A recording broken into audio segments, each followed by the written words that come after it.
At meron na naman na nag-training sa akin na isang chef na malupit from Riyadh. Ang sabi ko nga kay chef, kahit anong sushi maki ang gawin mo, basta nasa puso mo. At ako nga ang naging assistant ni chef. Ang sabi ko nga lahat ng gusto mong gamitin ay sabihin mo sa akin at ibibigay ko sa'yo. Basta gamit lang lahat sa sushi wag lang sa pera, wala tayo niyan. Kaya nga itong si chef ay napakalupit. Sa pagro-roll pa lang at pagmamasa ay talaga naman mapapanganga ka. Idol chef, saludo na nga ako sa iyo taas na nga ang dalawang kamay ko isama mo pa ang dalawang pa ako. Kaya naman itong si Kabayan ay talaga namang napahanga ako sa mga ginawa niyang mga maki.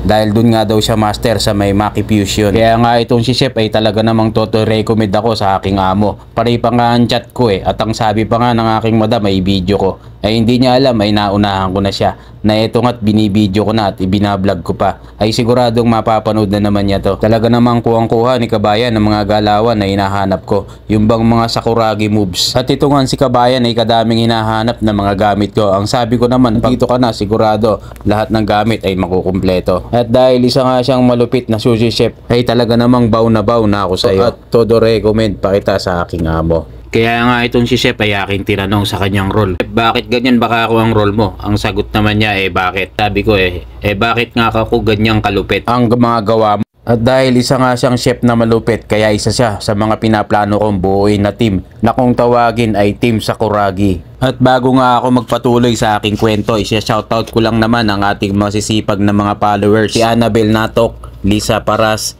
Nim J. Ok Jasin, Jonah Gilyang, Contemplo Sebastian, Kyles from Raka, Jeff Esteban, Cedric Binluan, Del Casusola. Best friend, shoutout pala sa'yo. Makakasama ko yan sa Papua New Guinea. Isang malupit yan na best friend. Si best friend Delio, si Alma Diaz Munoz, at si Nathaniel Rodrigo from Riyadh, at Annabel Natak, at si Che Yen, at si Dennis Fortunato, si Chef Joey Javier and Chef Matias na nasa Abu Dhabi ngayon, at ang aking classmate na si Joan Santos. Shoutout sa'yo, classmate, at sa mga naging classmate ko nung high school ng Por Mabini. Pasensya na sa hindi ko nabanggit, sa next vlog na lang kayo. Dahil sa sobrang dami nyo nga, may hina lang ang kalaban at iisa lang ako. At babalik na nga tayo kay Kabayan Chef from Riyadh. Ay talaga namang napahanga ako. Nilagyan pa nga niya ng decoration, ay siguradong panalong-panalo na to. At nang naibigay ko na nga sa aking amo, ang sabi pa nga niya ite-take out ko pa ito.